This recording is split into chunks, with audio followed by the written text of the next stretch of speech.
Essa pandemia acabou me pegando num momento muito complicado, porque eu estou concluindo um mestrado na Fiocruz em Saúde Pública e Direitos Humanos. Era exatamente sobre envelhecimento e autonomia nos processos de curatela.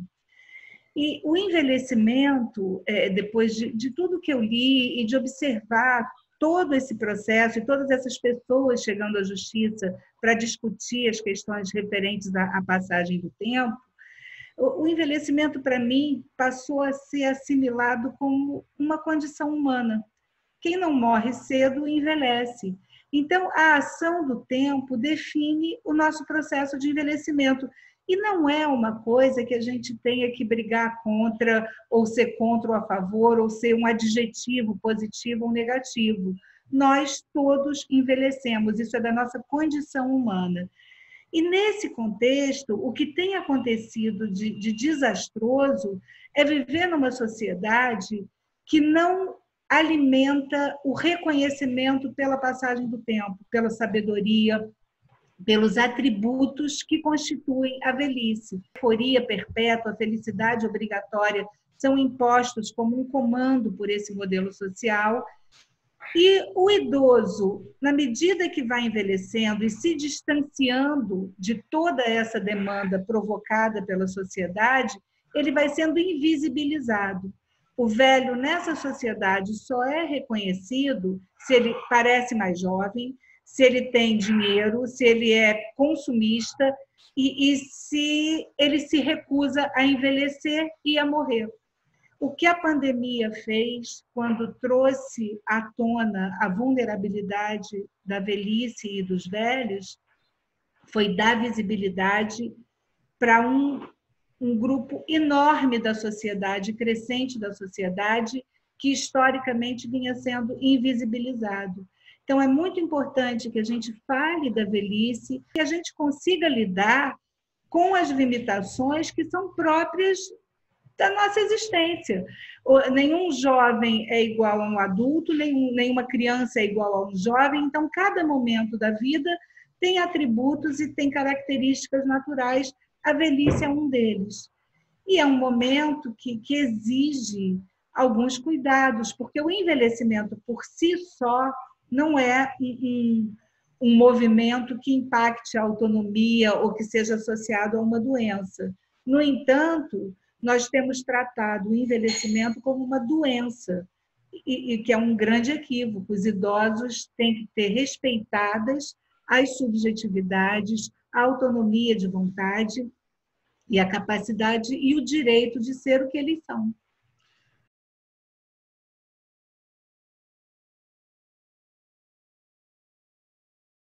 A gente ainda não tem dados suficientes para essas conclusões, e eu temo que no Brasil a gente não consiga ter dados suficientes, porque a gente vive um apagão científico que, assim, cuja consequência eu não consigo nem avaliar.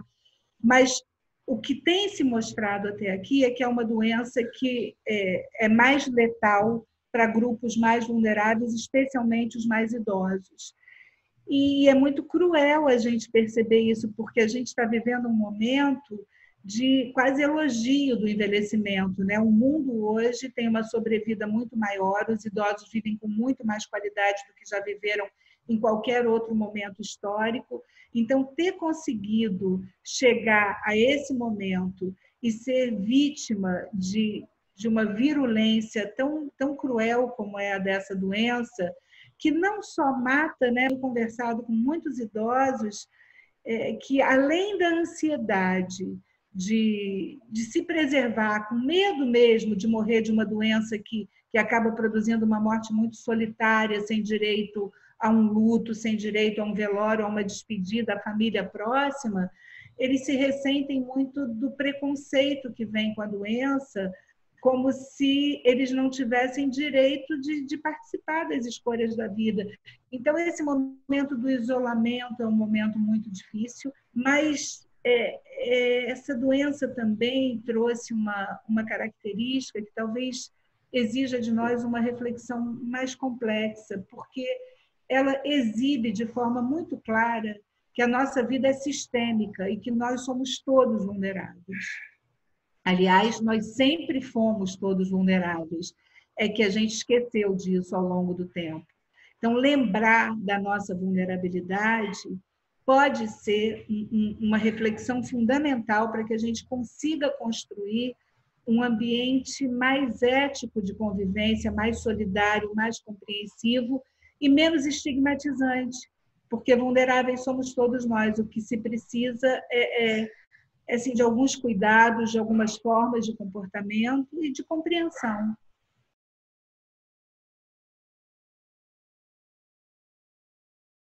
A gente não consegue ainda ter avaliação desse impacto, mas já começa a aparecer aí uma angústia muito grande coletiva, muitas pessoas tomando medicação, a violência contra a mulher aumentando muito nesse período, porque as pessoas confinadas em casa, agindo de uma forma muito agressiva e muito violenta, são consequências difíceis. Não é um momento fácil, não é uma gripezinha, não a gente está vivendo, talvez, coletivamente, de uma dificuldade que seja experimentada pelo mundo inteiro, coletivamente, ao mesmo tempo, por todas as idades. O jovem tem as dificuldades, ele também não está podendo sair, não está podendo usufruir o mundo com a liberdade que deveria. Os idosos estão sofrendo essas restrições. Nós que trabalhamos temos limitações das nossas escolhas e da nossa atuação. Então, é um momento de muita restrição. Eu não lembro de quem é uma fala, mas é de algum grego, se eu não me engano, eu não lembro se é grego ou romano, que dizia que na dor a gente pode aprender, mas na dor a gente não deve ensinar.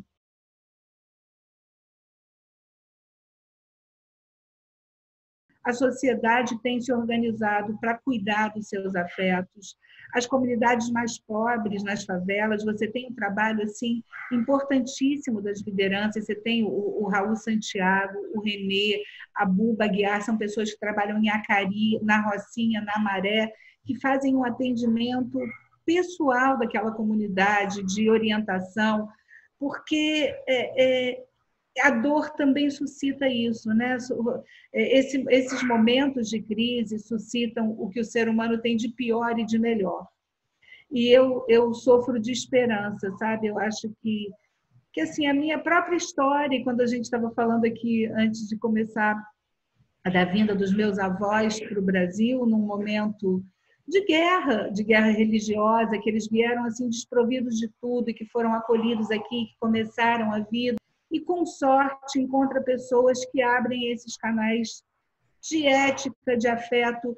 E eu penso que nós somos maioria. Eu não acho que o que a gente tenha de experiência e que nos exaspere ou nos angustie seja reflexo do que nós temos de melhor. Eu acho que a gente está precisando deixar essas manifestações florescerem de uma forma mais firme. Isso tem acontecido nos espaços subjetivos, no espaço do quarteirão, que pode não ser o espaço da política, o espaço do poder, mas que inegavelmente é um espaço do humano.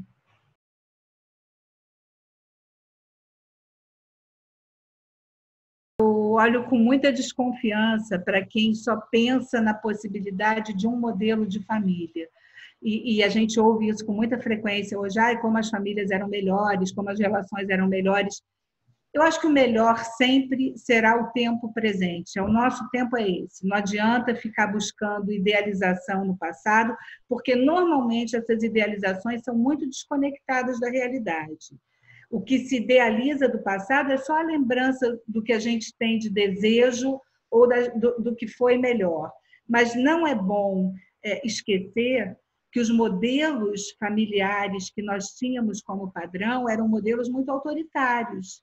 A mulher era relativamente incapaz, a mulher casava e precisava da outorga do marido para praticar os atos da vida civil.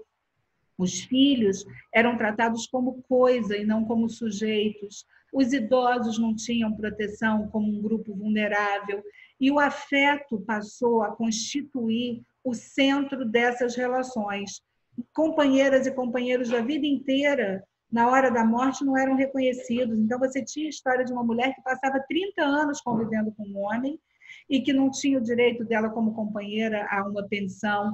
os filhos nasciam num casamento e não podiam ser registrados fora do casamento, se o homem fosse casado, não podia registrar o filho. São mudanças muito importantes e todas muito democráticas e positivas.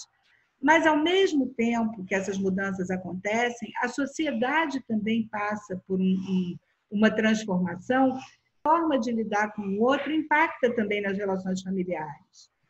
Se a gente conseguisse filtrar só o que tem de bom, seria ótimo que as relações fossem do jeito que são. E é contra isso que a gente precisa se insurgir, não contra a liberdade das famílias, mas contra a transformação de um relacionamento que deveria ser focado e fortalecido no afeto, na ética e no respeito, como um modelo de hedonismo, de prazer só meu, e o outro deixa de ser sujeito e passa a ser objeto do meu desejo. Então, eu acho que isso é o que tem vulnerabilizado as relações, não as mudanças.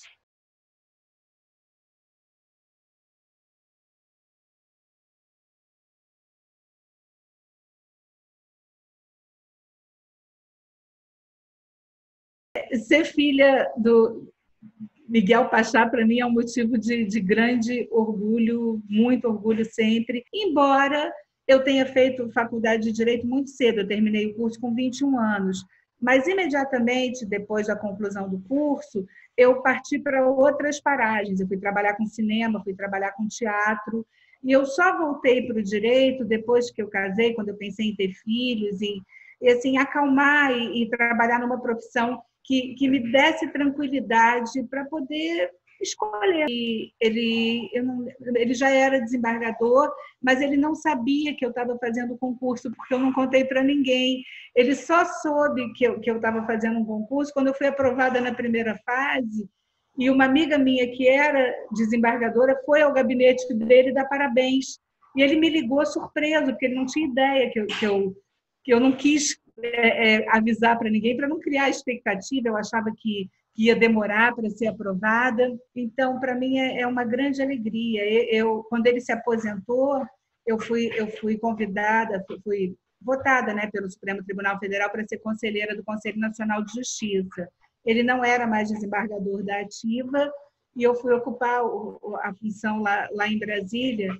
E todo mundo ficava assim, mas está nessa profissão porque é filha, sempre se respeitou, se admirou muito, mas eu nunca tive a minha vida profissional atrelada a meu pai e nem vice-versa. Então, a gente tem assim uma relação de admiração profunda, de um grande respeito, e para mim, claro que é uma alegria tê-lo como referência. As memórias afetivas nos constituem, né? Nós somos o que nós somos porque nós vivemos algumas histórias e lembramos de outras. Então, tudo que a gente vive, mesmo as experiências ruins, são determinantes para que a gente seja quem a gente é. Então, essas memórias, para mim, sempre foram muito importantes, não para que eu me colocasse como referência para a vida dos outros, porque eu sempre enxerguei de uma forma muito clara que nenhum juiz é juiz moral da vida de ninguém.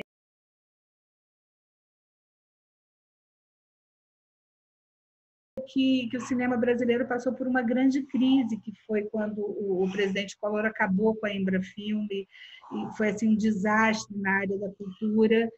E aí eu migrei para o teatro, fui trabalhar com produção, produzi alguns espetáculos, assim, produzi espetáculos dirigidos pelo Rubens Correia, pelo Amir Haddad. Então, foi uma época muito rica da minha vida, essa possibilidade de viver essa experiência na arte, na cultura, foi fundamental para eu conseguir ser a juíza que eu sou hoje. Eu sou juíza há 25 anos. E até chegar assim, a voltar a escrever histórias de ficção, porque os 3 livros que eu publiquei são histórias de ficção, de observação dos conflitos que chegavam na Vara de Família, mas todos de ficção. E isso veio muito em razão dessa minha experiência anterior à magistratura.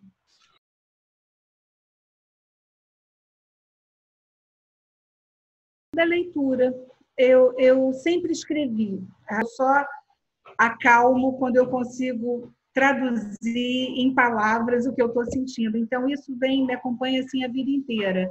Sempre escrevi um diário, sempre escrevi alguns contos pequenos.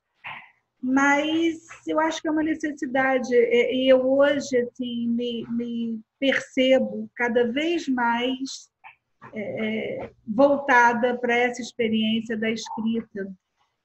Na magistratura, elas se vão mais de 2 décadas, né, 25 anos, então eu tenho um trabalho que eu adoro conduzir os processos, fazer as audiências, mas o meu grande prazer hoje é associado à escrita.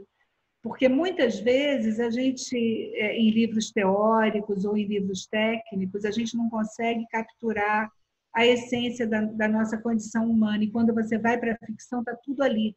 Então, ler Shakespeare, ler Machado de Assis, a leitura sempre foi uma coisa meio caótica, eu sempre escolhi o que me dava prazer para ler, mas são autores que inegavelmente se dedicaram a descortinar a condição humana.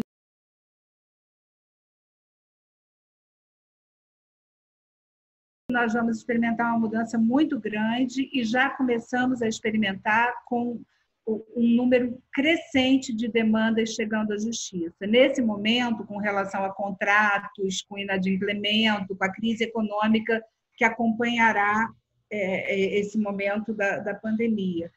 Mas as relações familiares certamente vão passar por uma mudança muito grande. E eu não sei se essa experiência vai devolver às famílias e aos adultos a capacidade de resolverem conflitos cotidianos, banais e que não necessariamente precisam ser remetidos para o Estado. É possível que sim, porque, de alguma forma, como hoje esse isolamento tem criado a possibilidade de um convívio e a dificuldade de terceirizar a demanda, as famílias devem estar experimentando formas de composição de conflitos sem a intervenção da justiça, o que é bom. Eu não sei de que maneira vem o impacto, mas eu sei que a Covid é uma virose que impacta não só o sistema sanitário, mas todos os sistemas. E certamente o sistema judiciário será impactado também.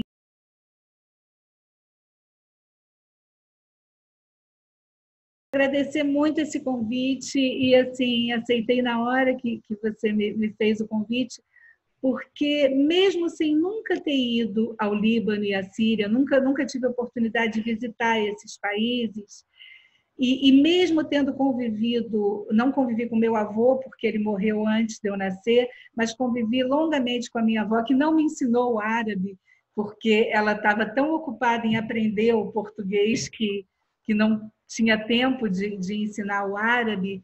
Ainda assim, eu tenho, com relação a esses países, um vínculo afetivo de ancestralidade muito grande. Então, as referências, a cultura, a arte, isso tudo me comove e parece que é um canal geneticamente aberto para aceitar e acolher esse afeto. Então, para mim, foi uma grande honra e uma enorme alegria ter participado dessa conversa. Fiquei muito feliz.